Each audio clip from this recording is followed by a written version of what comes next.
Good evening everyone. आज का जो हमारा टॉपिक है मैक्सवेल्स रिलेशंस, ये ना केवल एग्जाम के पॉइंट ऑफ व्यू से बल्कि कंपटीशन एग्जाम के पॉइंट ऑफ व्यू से भी बहुत ही इम्पोर्टेंट ये हमारा टॉपिक है। बहुत सी यूनिवर्सिटीज़ के जो क्वेश्चन पेपर है उसमें ऐसा देखने में आया है कि ये टॉपिक लगभग हर दूसरे साल आता है और कुछ यूनिवर्सिटीज़ में तो मैंने देखा है कि हर साल ये टॉपिक पूछा गया है फाइनल एग्जाम्स में। प्यारे बच्चों, आपने ये टॉपिक पढ़ा भी है और आपने अपनी बुक में देखा भी होगा कि इसमें बहुत सारा मैथमेटिकल ग्राइंड अप है, परंतु इसके पीछे की जो ब्यूटी है, इस रिलेशन के पीछे का जो इम्पोर्टेंस है, उसे हमें इग्नोर नहीं करना चाहिए और ना ही केवल एग्जाम के पॉइंट ऑफ व्यू से इसको रटना है बल्कि इसको समझना है। प्यारे बच्चों, मैक्सवेल्स रिलेशन एक बार के लिए हमें लग सकता है कि बस इस की वैल्यू इसमें पुट करो, उसको वहाँ से सब्ट्रैक्ट करो, ऐड करो और आपके पास कुछ इक्वेशंस आती हैं। ऐसा नहीं है, ये केवल एक प्योरली मैथमेटिकल कंटेंट नहीं है, but it is actually the alternative forms of first and second law of thermodynamics. अब हम कहेंगे कि अगर हमारे पास फर्स्ट लॉ और second law of thermodynamics already है तो फिर उसका अल्टरनेटिव फॉर्म हमने क्यों लिया। मैं इसको ऐसा कहना चाहूँगा कि जैसे आपके पास फ़ोन होते हैं, चाहे वो आईफोन है चाहे वो एंड्रॉयड बेस्ड फ़ोन है, आप उसका नया वर्जन क्यों लेते हैं? क्योंकि वो पहले से एडवांस होता है, उसमें ज़्यादा फीचर्स होते हैं। इसी प्रकार से जो मैक्सवेल्स रिलेशंस हैं, दे आर ऑल्सो और we can say they are the advanced version of first and second law of thermodynamics. जो दिखने में आपको फर्स्ट और सेकेंड लॉ ऑफ थर्मोडाइनमिक्स नहीं लगेंगे, परंतु वो बेसिकली फर्स्ट और सेकंड लॉ ऑफ थर्मोडायनेमिक्स ही है। एंड मोरओवर डियर स्टूडेंट, इस रिलेशन से ही, ये जो रिलेशंस हमारे पास आएंगे उनसे ही हमें फर्स्ट और सेकंड लॉ की जो इंपॉर्टेंस है वो हमें और मालूम पड़ेगी कि these two laws are much stronger और much deeper laws of thermodynamics. जितना वो दिखते हैं वो उतना सिंपल है नहीं। And dear student, one of another aspect of Maxwell's relation is these relations are not meant for any process but these are meant for the state of a system। Means ये किसी process के लिए apply नहीं होंगे, these relation will be applied to state of any thermodynamical system। Dear student, the Maxwell relations reciprocals are also valid। means if we have Maxwell relationship and you want to invert it and again their inversion or their reciprocals are equivalently important for thermodynamical problems और वो भी उतना ही valid है। Even अगर आप उसका reciprocal भी करते हैं तो भी आप यही कह सकते हैं कि we are again getting Maxwell relationships. जैसे बच्चों, इसका एक इंपॉर्टेंस जो सबसे ज़्यादा जो इंपॉर्टेंस है मैक्सवेल रिलेशन को, ये है कि कुछ थर्मोडाइनमिकल वेरिएबल्स या थर्मोडाइनमिकल क्वांटिटीज प्यारे बच्चों ऐसे होते हैं जिनको हम लैब में मेजर नहीं कर सकते, या we can say we do not have any experimental techniques for their measurement. For example, pressure, volume and temperature can easily be measured in laboratory or we have some experimental techniques to measure these quantity, but as far as entropy is concerned we do not have any experimental technique to measure it. So with the help of these relationships we can easily measure change in entropy in terms of PV and T, because PV and T can be easily measured. So in terms of PV and T we can easily measure change in entropy just because of the help of Maxwell's relations. So dear student, let's start its derivation, and again I am saying it's not only important for your exams, और important word नहीं कहना चाहिए, इसके लिए कहना चाहिए हमें most important topic of your exam. So dear student, consider, अब इसमें क्या है कि ये इसमें लेक्चर लगेंगे 2 और बोर्ड भी इसमें शायद हमें एक बार इरेज बीच में करना पड़ सकता है। प्यारे बच्चों, कुछ ऐसी चीज़ें हैं जो आपको लिखनी है, मैं बोर्ड पे नहीं लिखूंगा, मैं सिर्फ बोलूंगा। तो अभी जो मैं बोल रहा हूं, you have to write, we have to consider a PVT system. PVT system is the system in which either P और वी और T or T or P can be taken as independent quantities, or we have facilities to measure PV and T experimentally, ऐसा भी हम कह सकते हैं। So we have a PVT system and from first law of thermodynamics we all are very much aware with the first law of thermodynamics, du equals del q minus del w। अगर आपने इससे पहले वाला lecture नहीं देखा है तो उसे जरूर देखिएगा, क्योंकि उसके बिना ये टॉपिक आपको समझ में नहीं आएगा, एग्जैक्ट डिफरेंशियल्स। तो आप देखेंगे, अब आप वो टॉपिक, वो लेक्चर आप देख चुके हैं। du जो है हमारा ये एग्जैक्ट डिफरेंशियल है, इसलिए मैंने d का प्रयोग किया है। dq हमारा इनएग्जैक्ट डिफरेंशियल है, डेल्टा w हमारा इनएग्जैक्ट डिफरेंशियल है, इसलिए हमने इनके आगे डेल्टा लगाया है, और ये एग्जैक्ट इसके लिए हमने इसके आगे d लगाया है। नाउ डियर स्टूडेंट, हम पहले से जानते हैं, we know that delta w can be written as P dV. dV is exact differential. And dear student, from second law of thermodynamics, ये भी आप जानते हैं प्यारे बच्चों कि एंट्रोपी जो हमने डिफाइन किया था ds, that was del Q by T, and this implies, dear student, del Q equals T ds. Now using the value of delta w in our first equation and delta q in our first equation, हमारे पास जो ये equation है ये बन जाएगी du equals t ds minus p dv।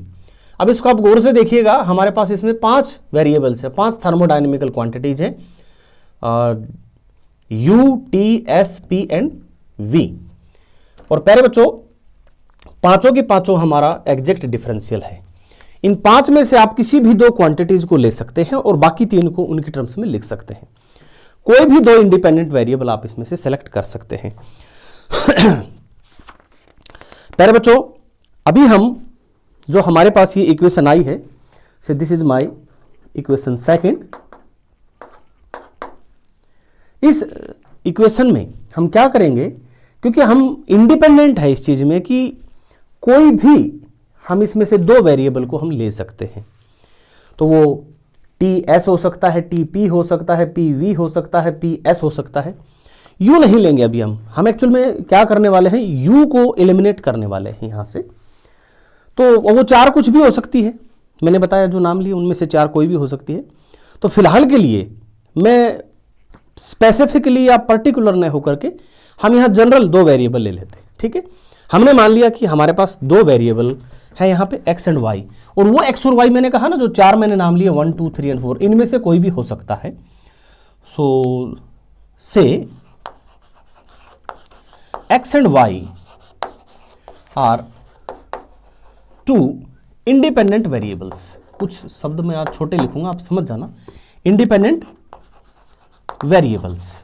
अब अगर ये इंडिपेंडेंट वेरिएबल है तो आप ये लिख सकते हैं कि जो u है हमारा, it is a function of x and y। Similarly आप लिख सकते हैं u के बाद s, entropy is also function of x and y, and volume is also function of x and y। Now dear student, अब हमें previous lecture से मालूम है, और अभी भी मैं आपको बता दूं, U, S और V तीनों के तीनों हमारे एग्जैक्ट डिफरेंशियल हैं। और एग्जैक्ट डिफरेंशियल है तो एग्जैक्ट डिफरेंशियल की प्रॉपर्टी से हमें मालूम है, हम लिख सकते हैं du can be written as curly u by curly x। अगर आपको ये चीज समझ में नहीं आ रही है, कीपिंग y कांस्टेंट, तो आपको इससे पहले का जो लेक्चर था हमारा वो देखना चाहिए। Curly u by curly y keeping x constant dy, and similarly ds is equal to curly s by curly x keeping y constant dx plus curly s by curly y keeping x constant dy, and for volume dv is equal to curly v by curly x keeping y constant dx plus curly v by curly y keeping x constant dy। अब ये जो तीनों value हमारे पास आई है du, ds और dv, we have to use these three values in this equation number first. So left hand side में हम du के लिए लिखेंगे, so this one will be here curly u by curly x y dx plus curly u by curly y keeping x constant dy is equal to, यहाँ पे t का multiplication है ds के साथ, तो जो ds हमारे पास आए इसको मैं t से मल्टीप्लाई करूंगा, I'll get t curly s by curly x keeping y constant dx plus t curly s by curly y keeping x constant dy minus, अब मेरे को यहां p dv लिखना है तो p की मल्टीप्लिकेशन करूंगा मैं dv का जो एक्सपेंशन मैंने किया है इसके साथ, तो minus p and our first term is curly v by curly x keeping y constant and dx मैं छोटा सा लिख देता हूं, and the next term is minus p curly v by curly y keeping x constant dy. Now dear student, comparing the coefficients of dx and dy on both sides, तो ये line मेरे को यहां लिखना पड़ेगा, comparing the coefficients of dx and dy। तो आपके पास left hand side में पहले आप dx के सामने जो है वो लिखिएगा curly u by curly x keeping y constant। अब हम कंपेयर कर रहे हैं तो dx नहीं लिखना पड़ेगा, इधर dx के साथ में जो है वो लिखेंगे, that will be t curly s by curly x y constant, और फिर हमारा dx के साथ ये है minus p curly v by curly x y constant। Similarly ये dx से आया है, अब हमारे पास dy जो है इधर और इधर दोनों को कंपेयर करेंगे तो आपके पास आएगा curly u by curly y keeping x constant is equal to t curly s by curly y keeping x constant minus p curly v by curly y x constant। अभी हमें क्या करना है, ये जो दो इक्वेशंस हमारे पास आई है, चलिए मैं इसको थर्ड और फोर्थ कह देता हूं, this is my equation number third and this one is equation fourth. अब जो इक्वेशन थर्ड है इसका पार्शियल डिफरेंशियल करना है विद रिस्पेक्ट टू y। आप ध्यान से देखिए, विद रिस्पेक्ट टू x तो इसका है, तो इसका विद रिस्पेक्ट टू y इसका पार्शियल डिफरेंशियल करेंगे, ऐसे ही हम इक्वेशन नंबर 4 का पार्शियल डिफरेंशियल करेंगे विद रिस्पेक्ट टू x। तो differentiating partially with respect to y and x respectively, किसको, ये ध्यान रहे किसको कर रहे हैं हम, y का विद रिस्पेक्ट करें थर्ड इक्वेशन का, और x के रिस्पेक्ट में करें हम इक्वेशन नंबर 4 का। चलिए इसको हम y के रिस्पेक्ट में करते हैं, तो आपके पास आएगा curly square u curly x curly y। अब देखिए y कांस्टेंट नहीं रहा तो आप ये y नहीं लिखेंगे। अब यहां ध्यान से देखिएगा, ये जो दो हमारे पास ब्रैकेटेड टर्म हैं आप देख रहे हैं, यहां टेम्परेचर है और यहां curly s by curly x, ये दोनों ही y के फंक्शन है, यानी this bracketed term is a function of y as well as this t is also function of y। तो अगर हमें अब इसका डिफरेंशिएशन करना है विद रिस्पेक्ट टू y, तो क्या करना पड़ेगा, अपने को लेबनिज रूल या जिसको हम कहते हैं प्रोडक्ट रूल डिफरेंशिएशन का, वो अप्लाई करना पड़ेगा। And according to that product rule, first function as it is So t is as it is. Differentiation of second function, and differentiation of second function is curly square x upon curly x curly y.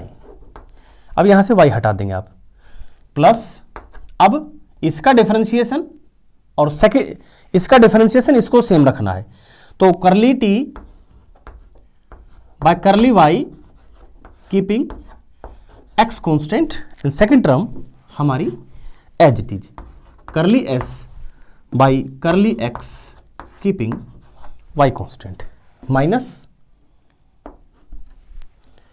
फिर से first function as it is, second का differentiation तो curly square v by curly x curly y minus curly p by curly y keeping x constant, और हमारी जो second term है curly v by curly x keeping y constant, this is as it is.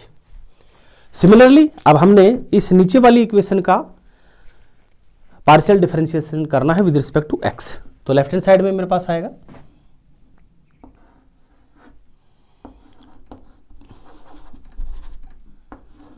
करली square u by curly y curly x, अब हम इसका जो constant जो था x को हटा देंगे, is equal to again first function as it is, इसका differentiation, so curly square s upon curly y curly x plus अब second as it is, first का differentiation with respect to x, तो आपके पास आएगा ये curly t by curly x keeping y constant, और curly s by curly y keeping x constant. अब ये हमारा एज इट इज रहेगा, minus p as it is करली square v by curly y curly x minus curly p bye curly x keeping y constant, and करली v by curly y keeping x constant. ठीक है. अब प्यारे बच्चों यहां पे जो लेफ्ट हैंड साइड आप देख रहे हैं उसमें कुछ कुछ एक जैसा दिख रहा है, बस एक फर्क है, यहां पे पहले x है, यहां y है, यहां y है, यहां x है. और इसमें इससे पहले जो हमारा लेक्चर था उसमें हमने बताया था कि एक एग्जैक्ट डिफरेंशियल जिस भी क्वांटिटी का होता है उसकी एक प्रॉपर्टी है. Suppose we have a variable or we have a function of two or more than two variables and the function is having exact differential, then the order of differentiation of the function with respect to its variables doesn't matter.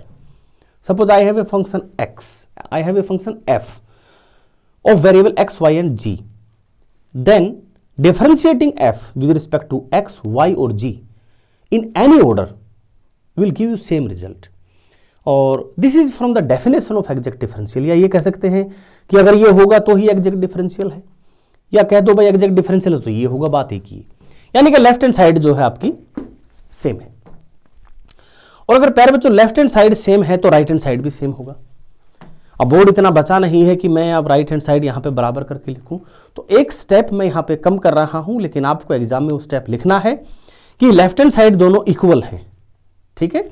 और ये दोनों equal हैं तो right hand side भी equal होगा, और जब right hand side आप इक्वल करेंगे तो बहुत सारी टर्म्स इसमें कैंसिल हो जाएगी. जैसे पहले मैं लिख देता हूं as curly square u by curly y curly x is equal to curly square u by curly x curly y. So this must be equal to this is, और ये इक्वल होगा तो देखिए क्या क्या कैंसिल होगा. एक तो ये कैंसिल होगा, अब इसमें भी कैंसिल करते समय ध्यान रखना है यहां पहले x है, यहां पहले y है, लेकिन जो प्रॉपर्टी u फॉलो कर रहा है वो s भी फॉलो करेगा, वो v भी फॉलो करेगा, क्योंकि ये भी एग्जैक्ट डिफरेंशियल है. तो ऐसे ही हमारा ये जो v वाली जो टर्म है सेकंड डिफरेंशियल में, इसमें और इसमें ये भी कैंसिल हो गया. अब जो बच गया वो हमने लिखना है. तो हमारे पास एक तो ये बच गया, इधर। तो ये जो है हम लिख देते हैं करली टी एम्प्लॉयज का निशान लगा देते हैं, curly T by curly Y X, curly S by curly X Y minus curly P by curly Y X, curly V by curly X Y is equal to, अब जो right hand side में जो बच गया curly T by curly X Y, curly S by curly Y X minus curly P by curly X Y and curly V by curly Y x.